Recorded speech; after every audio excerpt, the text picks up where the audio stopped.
To my left is Beck. When I was down here the other day, I mentioned an accident which took place here 80 years ago this year, and having realised that, I've decided to come back today and look at it in much more detail. And on my left is Beck, and in 1936 this was a quiet backwater in the middle of North Yorkshire. Beck was the boundary between two large estates, the Squadron and Whitleys estate on my right, and on the other side of Beck it was the Newton Hall estate, or Newton House estate. But it all changed with the advent of war, World War II. The Newton House estate was taken over by the RAF to create an air base, Leeming air base, which still exists.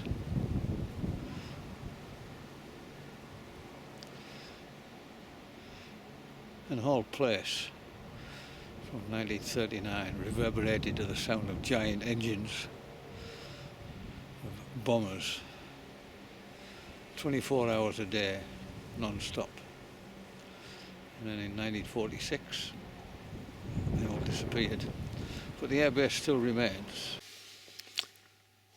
This video is about the aircraft crash at Grimscar House, just outside Leeming, on the 13th of March 1942, which is almost 80 years ago. And this is a little map of Grimscar House in 1892, and I don't suppose it had changed very much from 1892 until the beginning of the Second World War in 1939. Although I imagine the corn mill will have gone by then. And down here is a little footbridge which is mentioned on the previous video.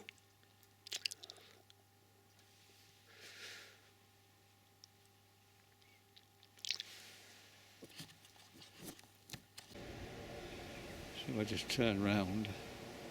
On top of that hill was a farm, Grimscar House, and on the 13th of March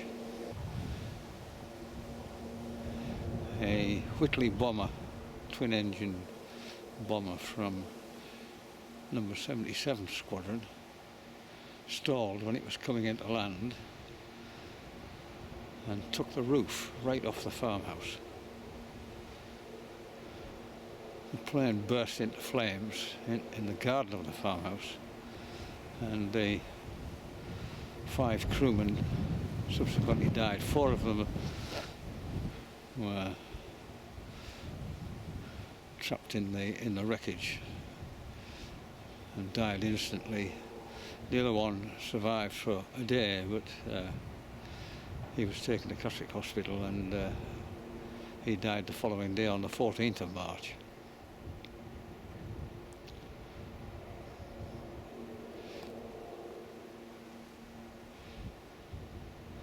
It's strange to think 80 years ago, in this peaceful place, such a dreadful accident happened to these 5 young men.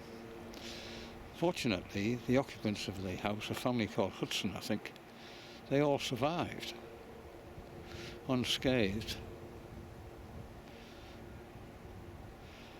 Now, the house was repaired by the RAF. They put a sort of tarpaulin roof on, eventually replaced it with asbestos sheets. But when the Canadian Air Force took over the air base, the house was considered a danger, and it was flattened, and the Hudson family were provided with accommodation elsewhere. And all that remains of the house is this mound. It's all been bulldozed flat. Remains of ancient farm machineries, and this ancient orchard. They had a very big orchard, the farm, and it still remains.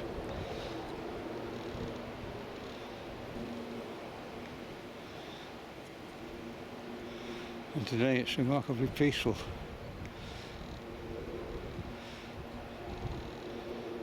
Yeah, it's very sad to think that on the 13th of March 1942, which is 80 years ago this year, 5 young men died in a blazing aircraft here.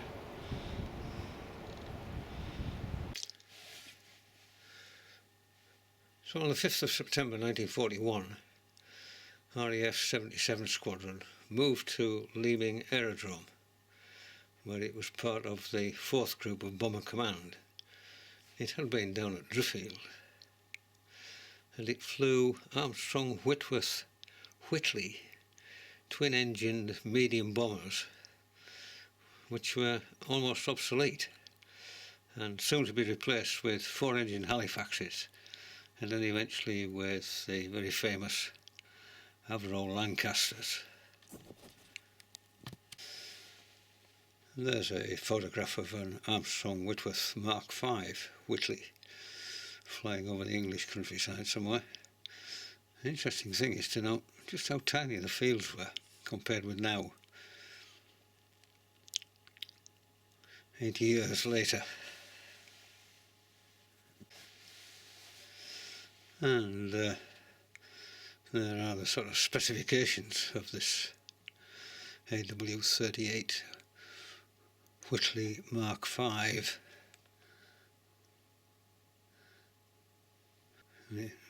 I won't read it all. See, there's 5 crew that had a machine gun in the nose turret, and then 4 Browning machine guns in the tail turret. And you can see it was quite a slow machine. Also, like later aircraft, it was powered by the Rolls-Royce Merlin 10 engines, which were also used on Spitfires, of course. The 77 Squadron initially flew sort of leaflet dropping sorties over enemy territory, but of course things became far more serious later, and in 1941 it was taking part in these multi-bomber raids over Germany and other parts of enemy territory. But on the 27th and 28th of February 1942, aircraft Z6814 took part in a bombing raid on the enemy, and the following information comes from the operational records books, the ORB, of the squadron.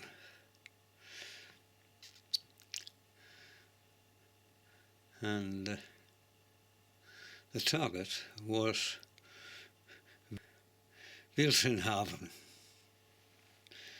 which was a port in Germany.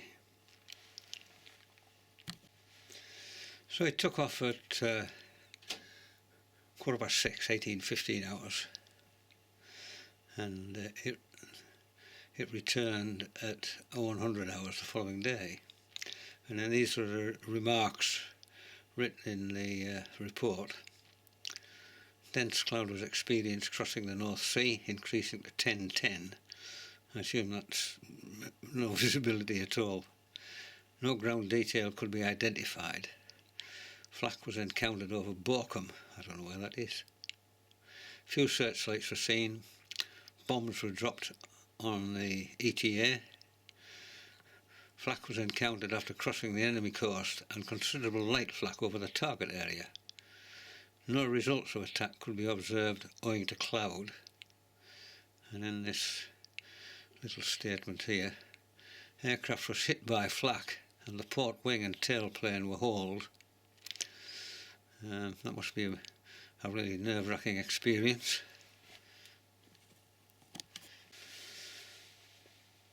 The 5 crew members were Flight Lieutenant Watts and Sergeants Church, Cork, Wild and Ferguson. Church and Cork I've highlighted in red because we come to them later. Well, what happened to the other 3? Flight Lieutenant Stephen Watts, he won the DFC and he was promoted to Wing Commander. but he was killed on the 11th of July in 1944 on a raid to Berlin, and he has an unmarked grave. Sergeant James Ferguson was killed flying with Coastal Command on the 9th of September 1942, and he too has an unmarked grave. And Sergeant Reginald Wild, he was killed on the 24th of April 1942, and he is buried in Hamburg.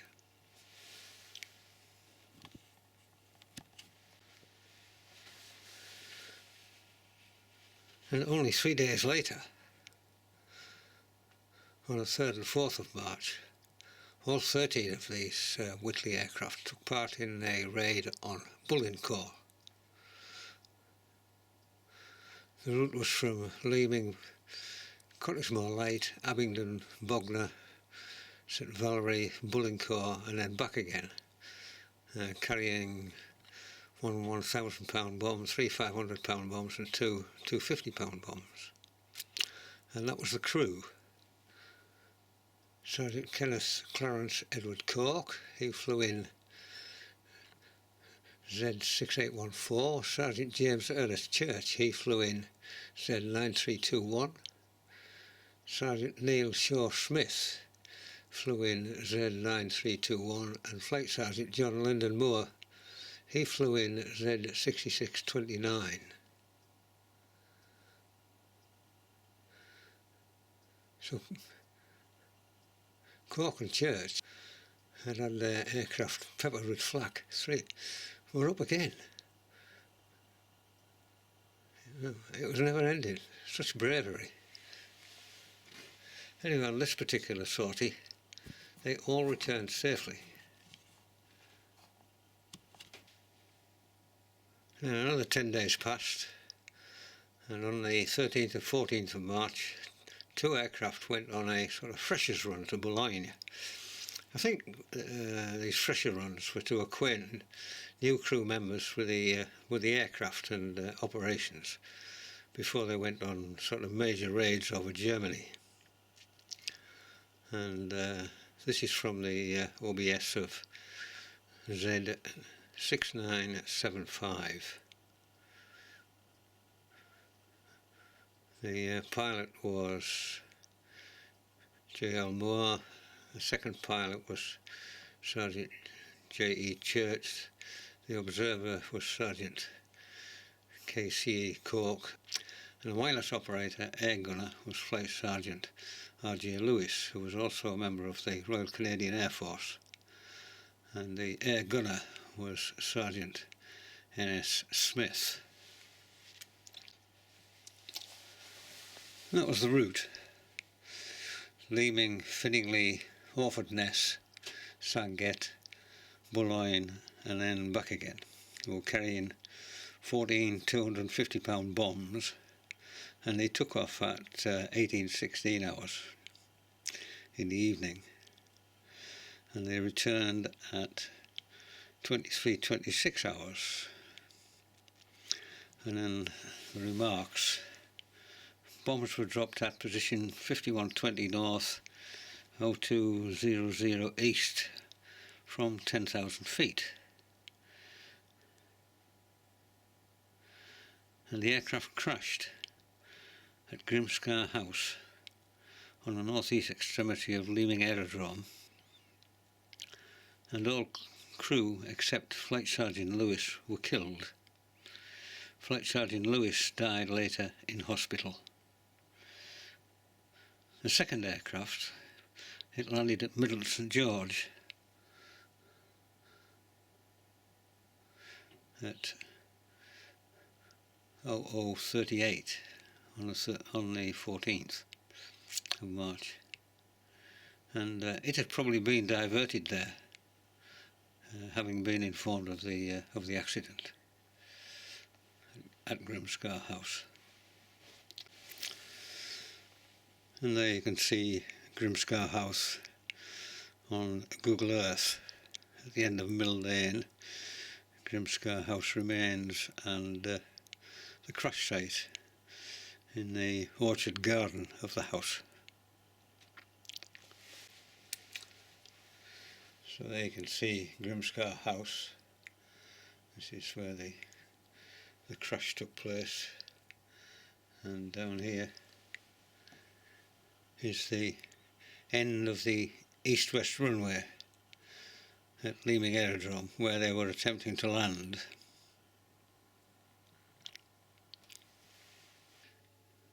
This is the accident report. Whitleys at 6975 near Scruton, Leeming. During the evening of the 13th of March 1942, the crew of this 77 Squadron aircraft had left Leeming at 18:16 hours to undertake an operational flight to Boulogne. At 23:25 the aircraft was almost home when it stalled on the approach to land at Leeming, and after striking the roof of Grimscar House, Scruton, it crashed nearby.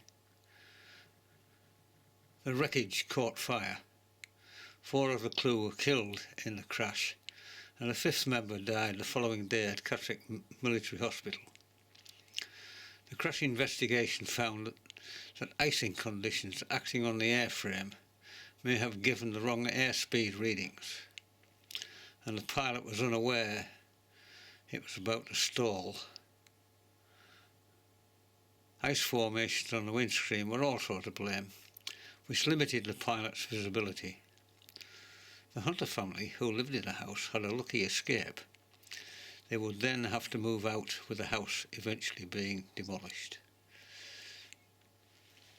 Sergeant N.S. Smith, he's buried in Cathcart Cemetery in Glasgow, and the other 4 are buried in the churchyard of St John the Baptist Church in Leeming, which I'll have a look at later. The Royal Canadian Air Force provided details of all their flight crew who were killed in action, and this is for Flight Sergeant John Moore. He was born in South Carolina, an American, and you can read that yourself, with his little history there. Why he went to Canada to train, I don't know, and then of course the Royal Canadian Air Force were drafted across to the United Kingdom, and became sort of part of the RAF, I suppose. And he arrived here on the 20th of September 1941, and less than 6 months later he was killed. It must have been traumatic for his family. And Sergeant Richard Lewis, he was born in Winnipeg, in Canada. And again, you can read that using your stop or pause button. And he was posted to 77 Squadron on the 20th of August 1941. Sadly, he became engaged to be married while he was in the United Kingdom. And he was the crew member who survived the crash until the following day, having been very badly burned, and he died in Catterick Military Hospital, and is buried in Leeming Church Cemetery. All 8 young airmen mentioned in this article, they died within months of joining 77 Squadron. And this photograph was taken at Leeming early in 1942. And were they on it? There are no names here. They're all posing in front of an Armstrong Whitworth Whitley bomber.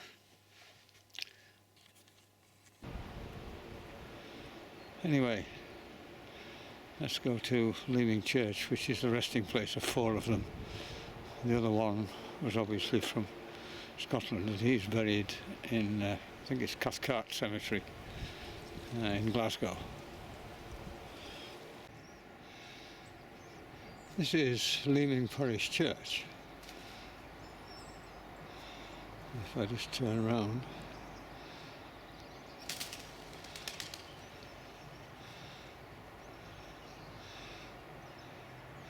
these are the Commonwealth war graves.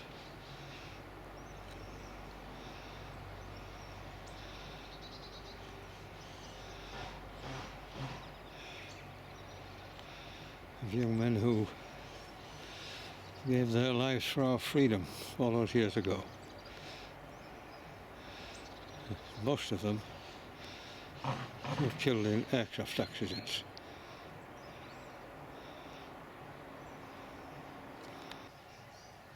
This is one. J.E. Church, Sergeant Church, who was a pilot.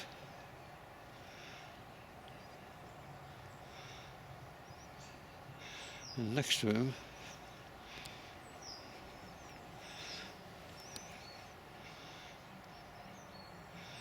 is Sergeant K.C.E. Cork, who was an observer. And this is Flight Sergeant J.L. Moore, who was a pilot. He belonged to the Royal Canadian Air Force, but he was in fact American. And alongside him was the fourth member, who is buried here.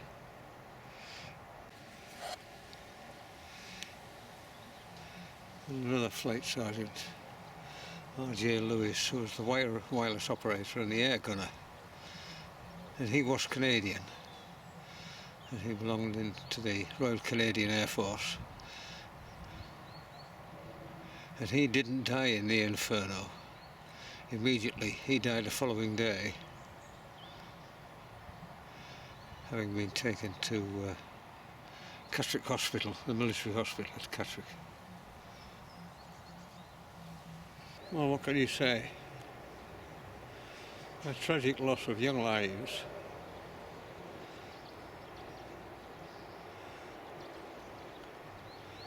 Brave men. Who 80 years ago gave their lives for the rest of us. Behind me is the site of Grimscar House.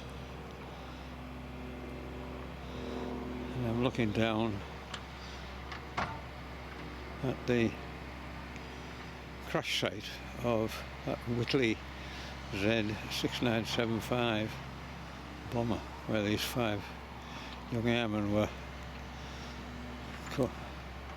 trapped inside a blazing aircraft. 4 of them died on this spot, and 1 died later in hospital. And this is it, as it is today. A sort of weedy, rubbish-strewn old orchard. And looking straight across the other side there, so very close, is the runway which they were attempting to land on.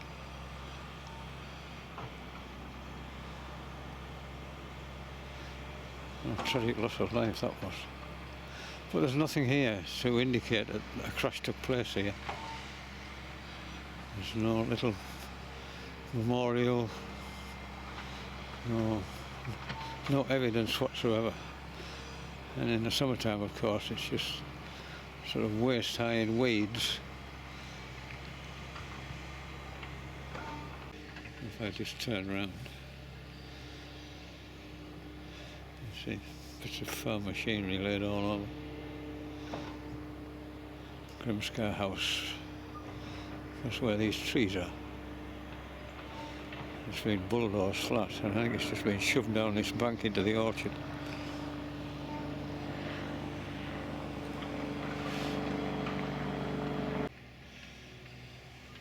And that's just looking back up. I suspect under all that is the remains of Grimscar House. It's really sad that there's nothing to commemorate the lives of the 5 brave young airmen who made the supreme sacrifice at Grimscar House for our freedom. They died in horrific circumstances in a blazing aircraft, so close to home on what is now a rubbish-strewn wilderness of weeds. And the newspaper article below marked the 55th anniversary of the crash. And I'll just read this out. Mr. Bill Hunter has good reason to remember the Friday, March the 13th, 1942. It was a night on which a doomed Whitley bomber took the roof off his parents' farmhouse near Scruton, yet miraculously left everyone in it alive to tell the tale. The 5-man crew of the Whitley were not so fortunate, as the lumbering aircraft crashed, a blazing wreck, virtually in the Hunter's front garden. Some of them have rested for more than 50 years in a quiet corner of the churchyard in Leeming village. Mr. Hunter was a 12-year-old schoolboy at the time, living at Grimscar farm at the end of the main east to west runway at Leeming. With him in the house, in various rooms, were his sisters Joyce and Sylvia, his parents Bob and Daisy, and his great-aunt and uncle, Mr. Stephen Walker, and his wife Elizabeth from Cockfield near Bishop Auckland. There was also a boy aged about 16 from the Sunderland area who was working on the farm. Last week, 55 years later, on another Friday the 13th, Mr. Hunter and his wife Nellie were among the guests at RAF Leeming for the launch of a new book on the history of the station. Mr. Hunter, who now farms at Scruton Grange, and whose 91-year-old father still lives in the village, said the plane was coming in from Germany. Its engines had stopped, and it was so low that it took the roof completely off the farmhouse.